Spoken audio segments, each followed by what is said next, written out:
Welcome back to the Everyone Hates Car Salesman podcast with me, your host, Shawn Payne, also known as Code for 0216 on social media, TikTok. You already probably know who I am. But anyways, I am here with some very exciting people today. I am here with my good friend, Shasta Haddock, and my new good friend, Veronica Dunford. Hi. Hi. These are women in automotive. And what I'd like to do is just get right into it. We have, we're at the NAADA convention here, 2025, Fountain Blue, Las Vegas. There are people everywhere, and everybody wants to talk to Veronica. So while we have her for 15, 20 minutes, we're going to dive right into it. So I would like to know, or I'd like to have you share, Veronica, if you don't mind starting. Give me the backstory. Give me the history. Women in automotive, how did it start? Who started it? Give me the history. Well, Women in Automotive as an organization actually started in 2014 by a group of women and a marketing agency as well as a board of directors. I was one of the original members, not one of the original owners. I have been with the company since the beginning as a supporter and as a member. I joined the board 5 years ago-ish. Sounds about right. And 3 years ago, a little over 3 years ago, International Women's Day, I purchased the company from the remaining two owners. At the time, I begged and pleaded Robin Wilson, Kathy Gilbert, and a couple of the other board members to stay with me in this journey if I bought the company. And as board members, and a couple of them as owners at the time, Robin stayed on with me as an owner for the marketing arm. She has since divested as an owner due to being ridiculously busy and in demand. Ridiculously. And I have now a 50-50 male-female board. Okay. We are board-led. Okay. This beautiful woman right here Isn't she pretty? Beautiful. Is also on my board. Yeah. She now handles all of our regional events. Awesome. And my lifeline when I can't figure out tech because I no longer have toddlers at home. Same. But she is a very well grown up toddler that has that mindset to figure out any kind of. She's a problem solver.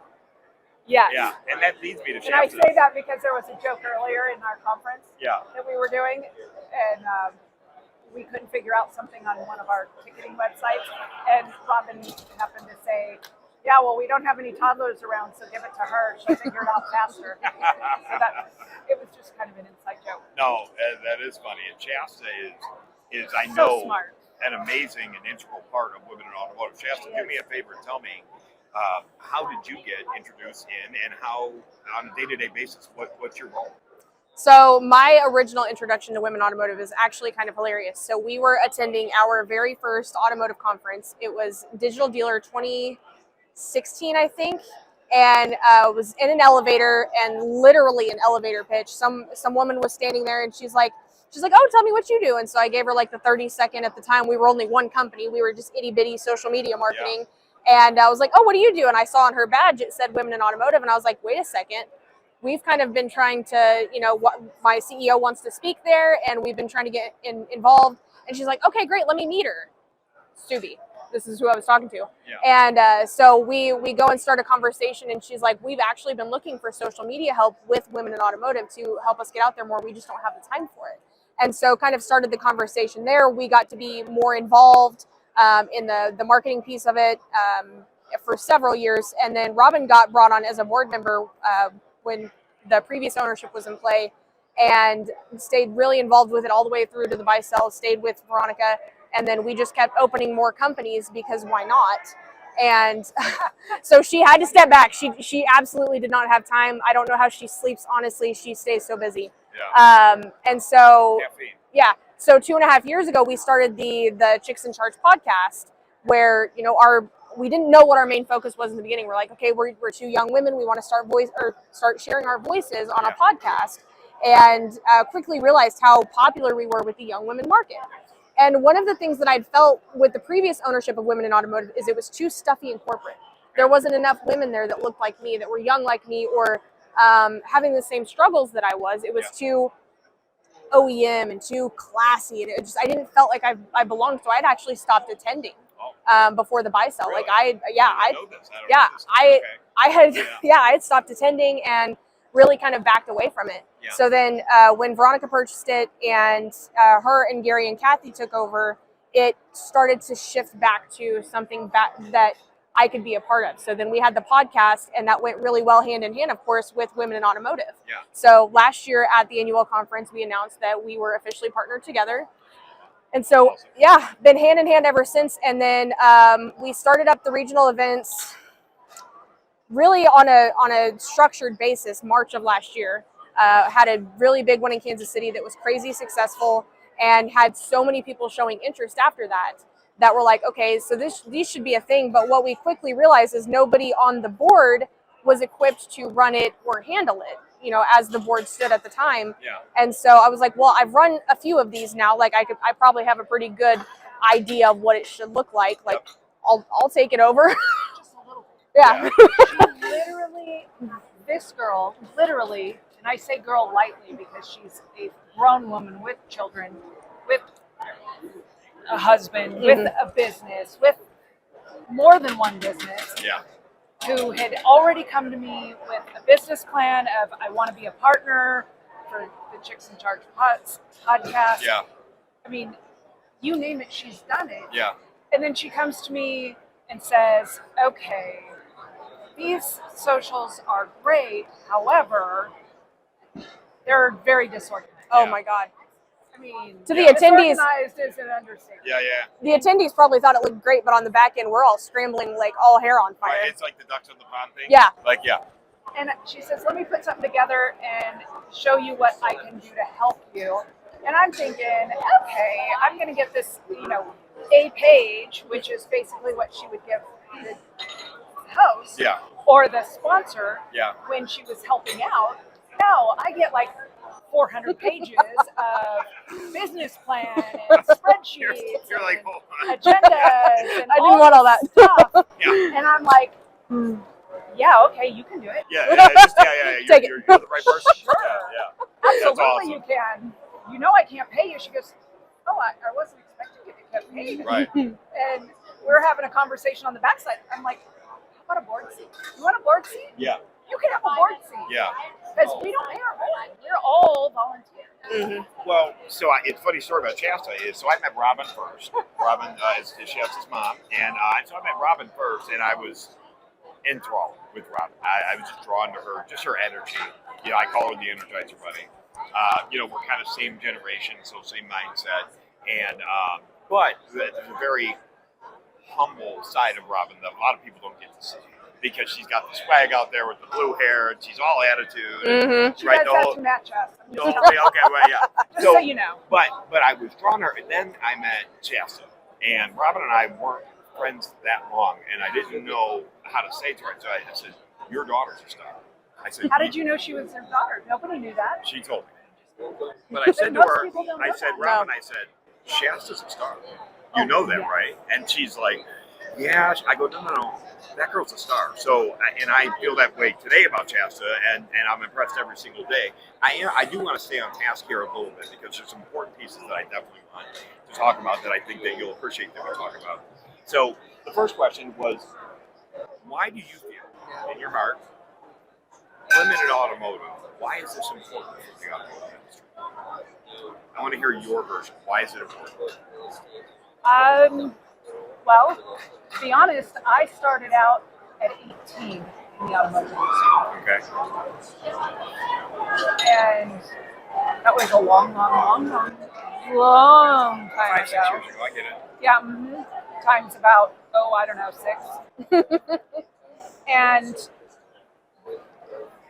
when I started, we talked about this in our session earlier, I was the only female on the sales floor. I sold 20 cars in 2 weeks. The only women Wait for it. anywhere were in the accounting office Sure. or Yeah. the receptionist. Yeah. And when it came to be payday 2 weeks later, oh, you don't get paid for that. You are training. Gotcha. Nobody else sold more than 2 cars in 2 weeks. Are you I sold serious? 20. Get out of here. And they said it was training, and they Yes. thought that you would just They take that. Yeah, and, well, and did you, if you don't mind? Did you? no, I can't tell you what I said. That young, I mean, when you're that young, you don't have the same sort of empowerment. I mean, how did that go? Oh, I definitely had that sort of empowerment. I had been on my own, living on my own at that point for 3 years. I Okay. graduated high school at Shasta, Okay. and I'd already been in junior college for a bit, although I do not have a degree like most people. Yeah. Because instead of getting a degree, I went on to start my own business. Okay. So Thereafter. you're a serial entrepreneur. I am. Okay. And small business supporter. Awesome. I left that day. Yeah. Can't say what I said to them.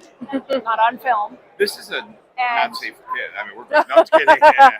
Yeah, I'm not sure it'd even be safe for that. That's all right. But needless to say, that dealership is not in business any longer. Yeah. Wonder why? Right. Sounds like a great culture. Right. Yeah. Exactly. Amazing. It didn't hurt that it was the same time frame that the the Corvettes were blowing up and being returned on the regular line. Yikes. But they fixed that problem. Is this thing? What year is this? 88. Okay, because there was a crossfire fuel injected Corvette back in the day that had some that would catch fire.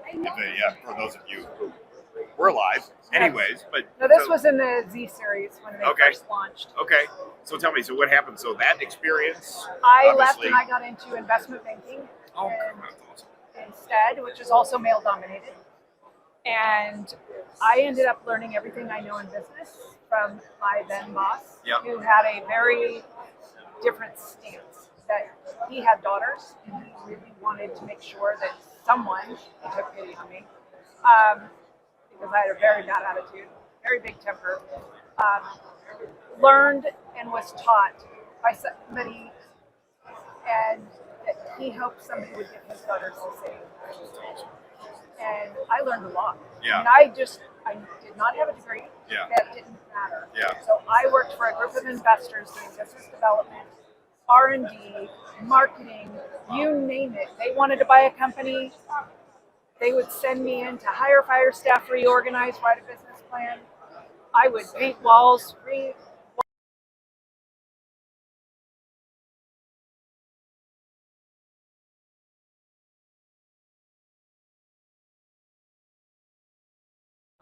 industry. I just realized something.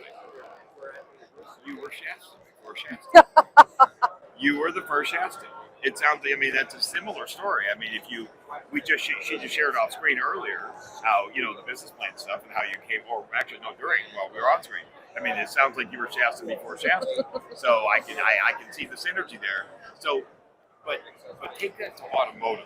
So obviously, we got a little bit of background from you. But why is it important? Fast forward, Let's do that. I get back into automotive Okay. on a whim. Okay. That same boss calls me up and says, "So I'm taking on a client in the automotive industry. Do you want to come help with this deal?" I'm like, and I literally said, the words came out of my mouth. I have no interest in the automotive industry. Yeah. I was in motorcycles and running my own business at that Okay. time because Yeah. I owned a motorcycle. Okay. 2 weeks later, to the day, a buddy of mine calls me and says, "You'll never guess I got this deal, this job, working for two wonderful stores in Southern California." They are on the second page of Google, but they're the #1 Ford store in Orange County and the #1 Ford store in San Diego. Wow. I know you have a client that works on SEO and websites. Do you think they'd be interested in helping them? Oh wow. I went to the meeting instead. Yeah. Okay. They hired me on the spot, Of course. tried to convince me to give up my company and come to work for them. Of course. 15 years later, I was retired Okay.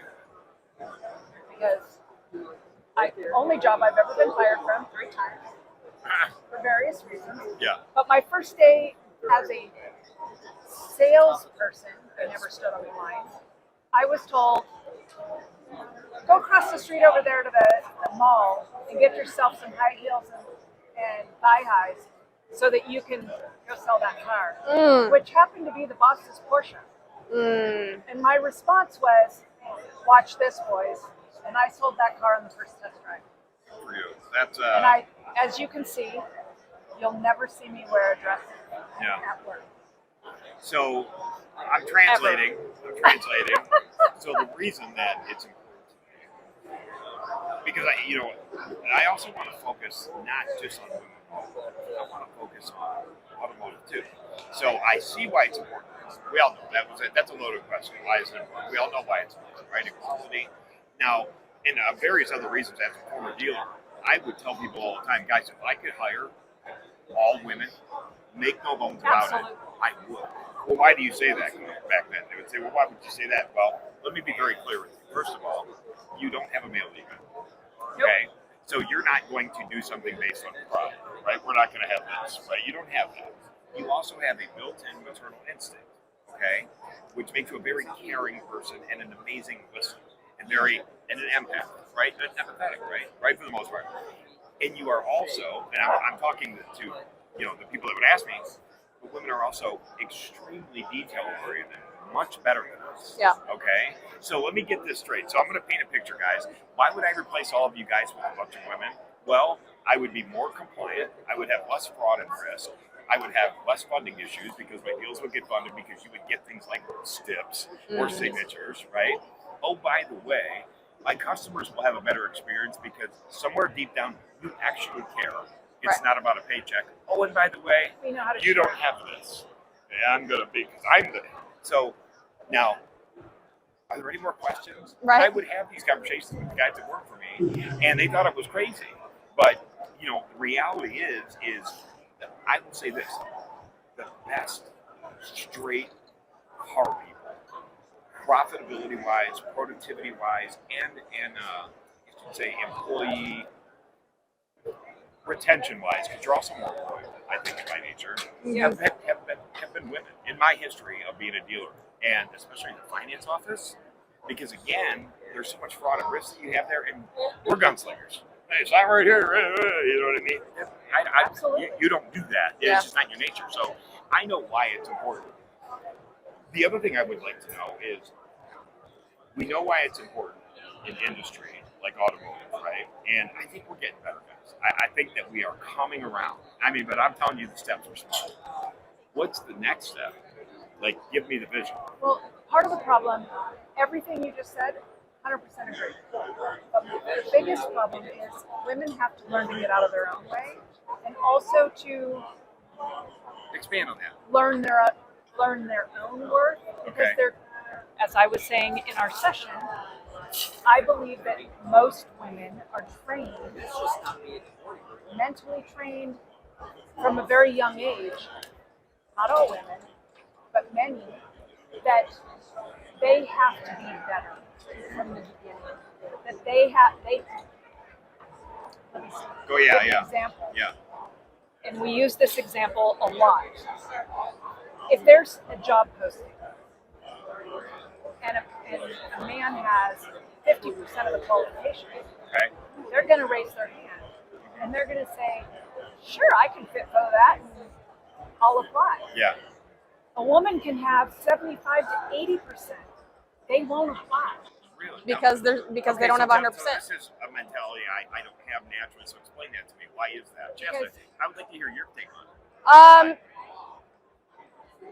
I think it's because, and this is probably going to be a very different perspective, but I think it's because women are perfectionists. Okay. So I think of it, and I'm completely making this up on the spot, but I think of it like if you were to be looking for a babysitter for your kids, maybe it's your first kid, you want the person that's CPR certified, has kids of their own, has the experience, is certified in all the things. You want to make sure they check all the boxes. Absolutely. Because you want to know that your baby is in the best hands possible. And so we assume everybody else is going to be the same way. Yeah. You want to make sure that their business, their baby, is in the best hands possible. And we may not believe that that's us if we don't have 100% of the qualifications. Like, oh, I'm missing, Microsoft Office experience. So Is this is interesting to me. So now I'm starting to get a little engaged here. So is it almost your internal? it's our logic? internal dialogue. Yeah. Hold on. logic that you just have that maybe I don't. You know what I mean? Yeah. Is that almost work against you? Is that what you're saying? Is that what I'm hearing that right? I think women are natural That's amazing. overthinkers, and so it's there's, you know, we heard it in the social media session earlier that we were in that don't overthink it. Just do the thing, don't overthink it. Yeah. And it's honestly, for the most part, not in our biology to not overthink it, because we have to determine what are all the possible outcomes of this, and how is this, what is the cause and effect of this, where I think men are more just instinctual creatures that just will do, and whatever the outcome is whatever the outcome is. Now you're going to run into a percentage of each that's not that way. Right. But I think you're for right. the most part, I think that's true. A heavy percentage of women are Overthinkers. Well, let's not even analyzers. there you go. Let's call That's it. probably a better one. Or you guys tend to play the tape through. Yeah. If I do this, what could happen? Me? If I do this, I'll figure it out. You know what I'm saying? Right, exactly. Right, exactly. So that's interesting, and to get inside your mind and hear you guys say that almost your intelligence has somehow been a detriment to progress, I guess, is enlightening for me. I've never looked at it that way. Are you finding that leadership, C-suite level, whatever it is, upper level management, store level management in a dealership, are you finding the turnover? Is it happening? I mean, you're a great example of corporate, obviously, but I mean, are you finding? Are we making dents? Are we making? I think so. I think when I see organizations with female leaders, I don't see as much turnover, especially if it's a dealership, because more often than not, in my experience, they're more focused on culture. And any place that has a good culture is not going to have high turnover, especially, if you're making money too. Sure, right, yeah. I look at our own organization, and it's almost like at certain times we're being led by a man, because Robin doesn't put emotion in shit. She leads with logic. She is blunt. You always know how she feels. She doesn't sugarcoat it at all. Right. You know where you stand with her. And so many people were not raised to be able to handle that. They cannot have honest, open communication. And so I think as leaders, that's where we have to start. Like when we hire people or when we're training our people, we've got to start by teaching them how to have good, honest, open communication, and know that not all conflict is unhealthy. We thrive on healthy conflict. I have to be able to call her on her stuff when she's messing something up, or if she's doing something that's not right, she pisses off one of the employees. I got to be able to go to her and say, hey, you took it too far this time. You need to handle that. So if we could just revert a little bit, do you know, and if you don't know, I'm catching you off guard, do you know the percentage of women in leadership roles in dealerships across the country, or even in corporate? Is there a percentage, or has to be? I bet Kathy would know. Do we know it? Do you want dealership only, or do you want auto industry? So here's an interesting one. Thank you for giving me the option, because there needs to be some clarity there. Let's go deeper. Give me dealership owners. Dealership owners? Do you want NIADA numbers or independent franchise? Yes. Give me the blended. So the blended number is 20+%. Women However, let me give you the caveat. Okay. The caveat is, for the blended number, they count women owned as either fully women owned or majority women owned. That means, and when I say that, there could be 2 owners, there could be 5 owners, but a woman owns the majority amount. Okay, but that's okay though. That's a good gauge, isn't it? I mean, I like that better. It's just different. I like that better though, Yes, because the number would be inflated if I sell Shasta 5% of my Chevy store. Now what? That number count? That doesn't count. She's not in leadership. As long as no man owns more percentage than she does. Okay, so I like that number. I think That is that's a great true number then. But a lot of people don't want to use that number because it makes it sound like there's more than there really is. And because it could also be that it's the wife that owns it, but the man runs it. And the wife really doesn't have any. Right. He put in her name. Correct. For whatever reason. Well, I think about the dealership that I started at was probably in a woman's name, because the original owner gave the stores to his children, and he had 2 daughters and a son. And so the daughter married the gentleman who's running the store now, who is listed as the owner, but that was her store. Yeah. Like, That's awesome. And I'm going to be honest with you, the number surprises me. I It honestly, surprises a lot I of expected it to be lower. me too. I thought you were going to hit maybe the, like an under 10% number. NADA That actually number makes is me the- somewhat happy. NADA number is low. Of course. Yeah, and there's various reasons. You got OEMs involved now, and that's a whole different thing. We could talk about OEM women leadership. I'm sure that is a very thin percentage on the corporate scale. Independence, is that where the 60,000 independent dealerships. They're independent blended. yeah? There's 18,311 NADA dealerships. Right, and then about 38,000 independents, correct? Isn't that about right? 40,000 60,000 total. independents. All Okay. together. Okay. blended. Yeah, blended. Okay. So 24%, 24% of those are women owned. That's a good. We are making progress You because know, that an was not independent always that way. It's just a license. I whether understand. it's Yeah, for sure. So let me ask you this, and this is a question that I've been excited to ask. What barriers still exist? What's holding us back? I said I would love to take this one. Happy to have It's- Uh-oh. People thinking they're having the conversation and it being the wrong conversation. So we just got out of that session and a question was asked at the end that literally made me turn my face. That was, how do you handle work-life balance? You didn't just turn your face. Your face made Oh, every yeah. possible scrunchy. Oh, I hate that question. Okay, so can I take a stab at why I think that Go for it. might have moved you a little? Why? Why are you asking me? Just because I'm a woman? Why do I never see that Because nobody question asked asked me to that men? ever. Yes. Why does nobody ask that question to men? Okay. I Right. thought I did a good answer. You Good did. job What, answering. what was did. the answer? Me? You're proud of don't it. have Let's that. hear it. What was it? You told me. Well, because I don't have that problem anymore because Yeah. I'm actually spoiled rotten and my husband does all the work. Oh, that's I a mean, boss I answer. work. That's a boss answer. I love it. I mean, we both work Yeah. equal amounts, but he takes care of the house. Okay. I am Okay. spoiled rotten. He cooks, he cleans, he does the dishes, he does the floors, and he I'm not takes thinking care of of the me. spoiled by Well, really. and I'm really spoiled. I mean, okay. I'll believe tell you, my husband as a law enforcement officer has less work-life balance than I do. Yeah. Like, So it moved you because why are you asking me? Why? Because Yeah, I have like, kids I- and I'm a woman. and the funny thing is, like, and I, for all intents and purposes, those are my kids. Biologically, they are not my kids. Okay. And we have split custody of them. We have the majority of the time. Their mom lives 3 hours away. She gets them, occasionally, whatever. But those are his kids, his responsibility Yeah. by all means and purposes. And he works more hours than I do. And why does nobody ask him about his work-life Right, balance? I mean, right. he's essentially a single father raising kids. I mean, he's not single, but I'm not, the mother of his kids. So You are. yeah. So Essentially. You are. But nobody asks him that right. question. I Why get not? the unfairness, just inequality, right? Yeah, there. and I so understand. it's the caveat of where he's a parent more than I am. Like I've Yeah. never birthed children, so why are you asking me about my work-life balance when Yeah. my career is my life? I can see why that would.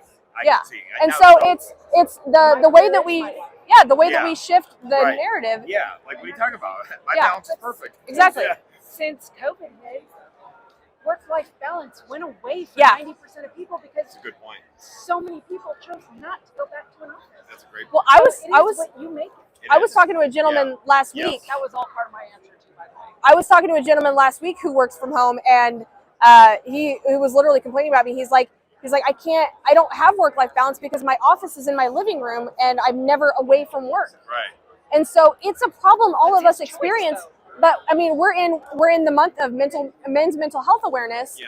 and it's not something that's talked about because everyone assumes men are all macho, and We're we've got okay. this, and I'm fine. That's what Like, we always say. yeah, like, and we don't ever- we don't consider the things that Yeah. maybe we need to be teaching men about work-life balance. Like, how do you separate that? Or as a whole, everybody needs to focus on work-life balance, whatever.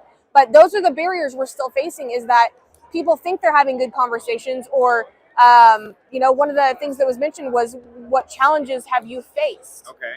as a woman in automotive? And it's like, okay, we can keep talking about the past, or we can focus on the future of what are you doing to shape the future women of automotive. Right. So is it almost in a way offensive that we even still have it's almost that we even have the conversation is rubbing us wrong. Living in the past isn't ever going to do That's us what I'm anything. saying. Like, for What are we anything, still talking about? yeah, Let's just go for forward. anything, like, we can't change the past. Yeah. So what are we doing in now and in the future to make a better place for women in automotive? What are we doing right now to make our dealerships more welcoming for women to work at, for women to shop at? Yeah. What are we doing right now? Not what So let's happened talk 10 about years that. ago. let's have this healthy conversation. Let's do it. So tomorrow you get to wake up and implement 5 things in every dealership in the country to empower women.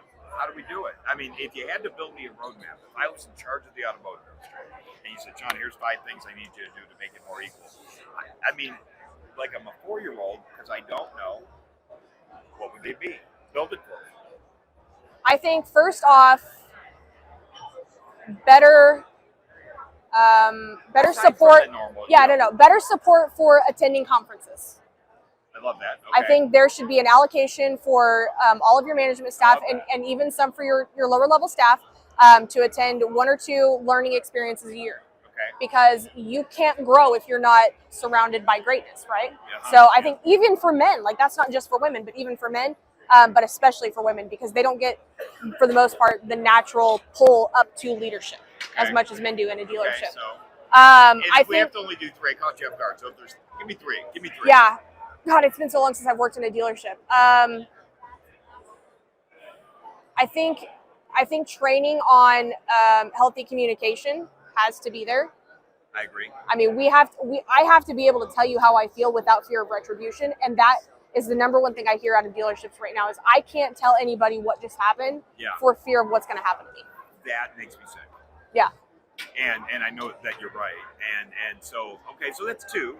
So again, I mean, you know, again, we're you know, man, and let's just say we're still 76% leadership. But give me one more thing that we can. I all think implement. again, the third thing is going to apply to everybody, and I mean, all 3 things apply to everybody. But what will make this a more welcoming place for women is schedule flexibility.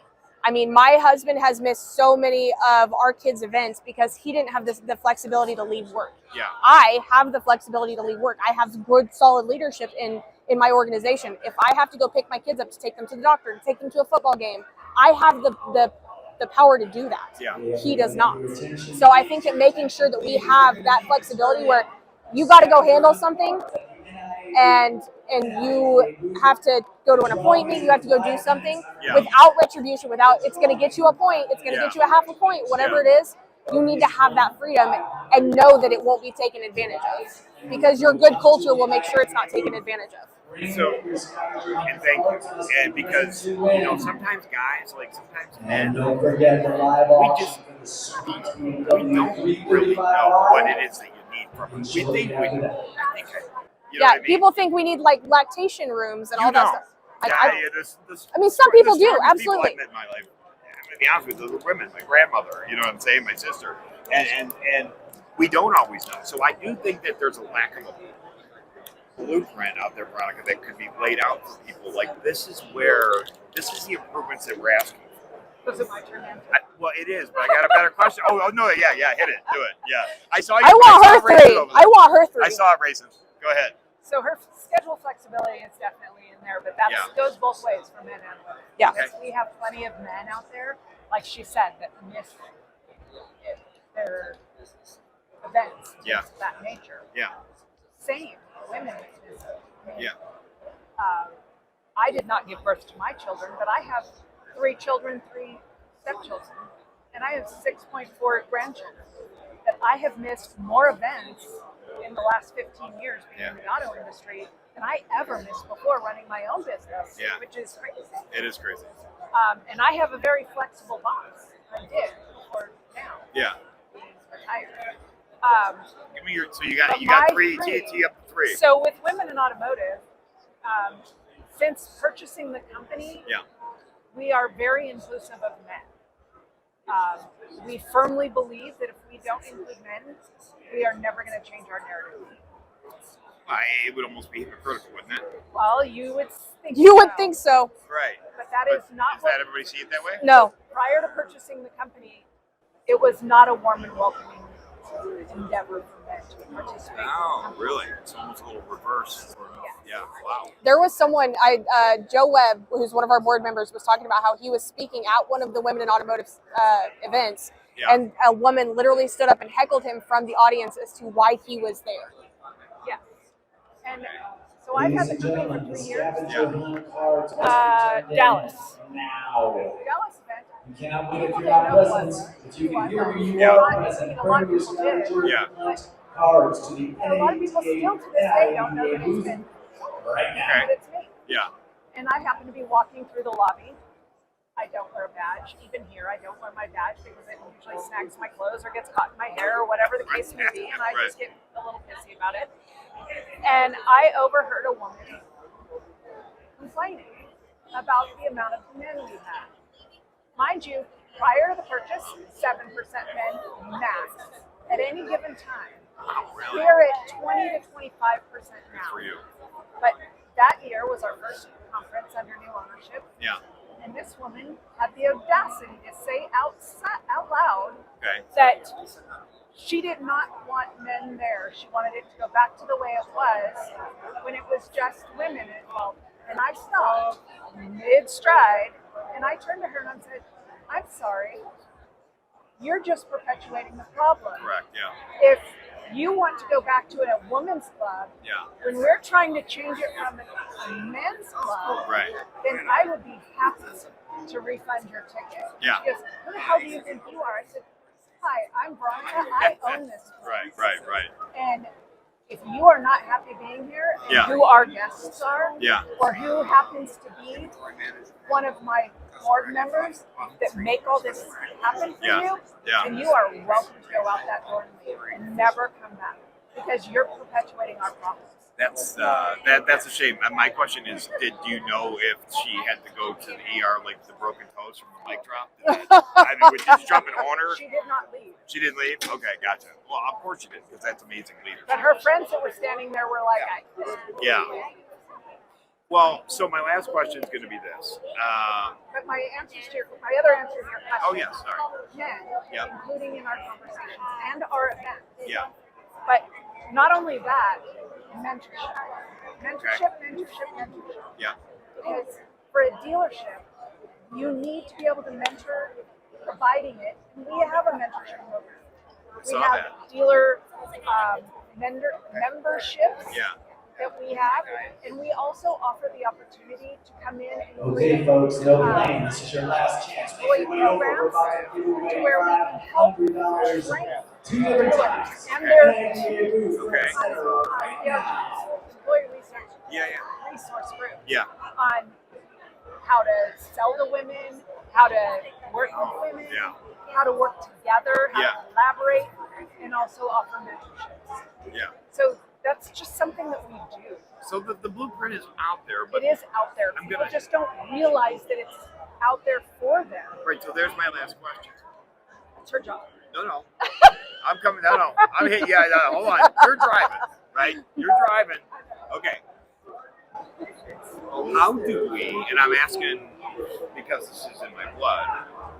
How do we use social to get this out there? So give that to the vehicle.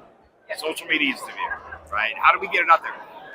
How do we get it out there? And I don't want you to answer. I know I'm shutting my mouth. More groups Okay. like this. Okay. More associations like this. Okay. I mean, I had a conversation with NIADA today. We are going to be partnering with them going forward. We are trying to be partnering with more auto dealer associations in Yeah. general Yeah. to allow more people access to us and get our messages out to them. We already have partnerships with colleges and universities. We are looking for more of those third-party universities, Yeah. like the technician Yeah. universities, Of things course. like that. Yes. Like the vocationals and all that too. Absolutely, Everything. Yeah. that we For sure. want to partner with. Yeah. But we don't have the manpower as all volunteers to search for them. Right. We have boots So, on the ground. Getting Yeah. it out via this mechanism Yeah. is the best way possible. I agree. Yeah. So that they know that we're looking and they know that we exist, because we do have both sides of the equation. We are a for-profit that puts on our event, but we are a non-profit. We are building a scholarship fund for technicians only. We are building That's our awesome. scholarships for scholarships. You know, LG Bright is here Yeah. on the Literally ground right there. now in front of us. Yeah. Okay. And they upped their participation with us this year for the Northwood first University. time ever at Oh, Northwood. awesome. They went from 1 scholarship a year to 5 this year. It'll be announced at our That's conference. amazing. 5 scholarships a year. Wow, kudos to Going them. forward. That's amazing. Jack Carter. Yeah. Jack Not Carter just to the one.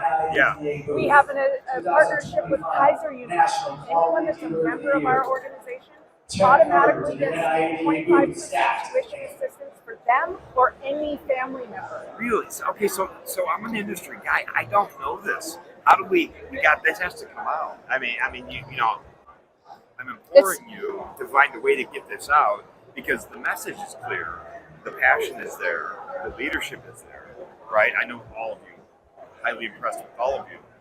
However, if I was to bring up Shasta Haddock's name, or Veronica Dunford's name, Robin Wilson's name, to a male in the automotive industry, I would bet you 3 out of 10 might know who you are. And that is not okay. In the independent realm, may not know who I am. In the franchise dealer world, they likely would. Okay. 15 years. Okay, so with NADA. and I guess maybe I'm independent right now. Is where Yeah. we are. You Yeah. know what I mean, that's my mindset. But so yeah, and this is the most important topic in the automotive industry, in my opinion. It is is. women. This is the most important topic. Well, and it's funny to your question earlier about, you know, you wanted to say social media. How do we get the word out there? Like I asked her earlier, I'm like, so when are we going to start doing TikTok? So Yeah, I true. don't. I'll make her a star. With See, the head, look at the look and everything, the I whole know. thing. As long as I don't have to do it, because I don't even have TikTok. Oh, you're on my doing phone. it. If she'll do it and post the account, great. As long as I don't have to put it on my phone, I'm good. You're doing it. Somebody else has to post it. I'm good. Well, She won't do it. You aren't can't bully her. Bully her into it. listen, let's go things. Give me a minute. I'll wear her down. Give me enough time. As Hey, long as you host the account. Right, exactly. Well, listen. So I'm going to close with this. The reason that this is so near and dear to my heart, real quick, I'm going to tell you guys both this, and I want it on camera, and I want it out there, because I'm not a disinterested party. This is important. So my grandmother's name was Tina Wakely, and she was a minister. I come from a family of ministers. All right, And everyone. this was in the 70s and the 80s, and if you remember back then, much like automotive, I mean, name the ministers from back then. Jimmy Swaggart, Rex Hucknall, whoever his name was, Jimmy Swaggart was the big one. Well, no. So what? You know what she was? She was in the sidecar. And so my grandmother was a trailblazer, and so we had a Christian school and churches in my family, and she was a leader in Cleveland and a woman. Ruben, you got to be here. I think on the way down here, I'm South Shasta. I hear so much about this, and I realized it was because of my grandmother. And in some way, this is me honoring Ruben, her. holler at the So top of your lungs. You got I 5 can't thank you seconds. enough for giving me the opportunity. It means a lot to even just All right, talk to you folks, about that's it. a first-person lesson. If I want to get a hold of you, not me, somebody who doesn't know you, how do I get a hold of you? Veronica, Talk Women to me. in Automotive. Okay, I like .org. Hold on. .org or .com, they both find you, but Ruben we are sign? in .org. Okay, gotcha. And how do I get a hold of you? Good luck. I don't answer my phone. I'm just kidding. I'm on all of social media. You can literally Google me. I'm a public figure on Google. So just Shasta Haddock, Facebook, LinkedIn, TikTok, YouTube, all the things. Okay. I'm on all of them except TikTok. Okay, so yeah. Yes, but he'll be running interference. If Right. I'm trying to get him to Women in Automotive next I'll month come. after next. I'm coming. I will come. If I'm invited, I will be there. Yeah, everyone's invited. All right, the boss said I can come now. So we're going to wrap up. I'm sorry we ran so long. WomenInAutomotive.com or .org. If you're out there, Shasta Haddock, obviously Veronica, we can get a hold of her through various platforms. But guys, this is awesome. Thank you. This has been great for me, and I hope I can have you guys back on here again. And thanks for listening to us so much. And we are going to. I'll send you guys Veronica's TikTok account as soon as I get it going.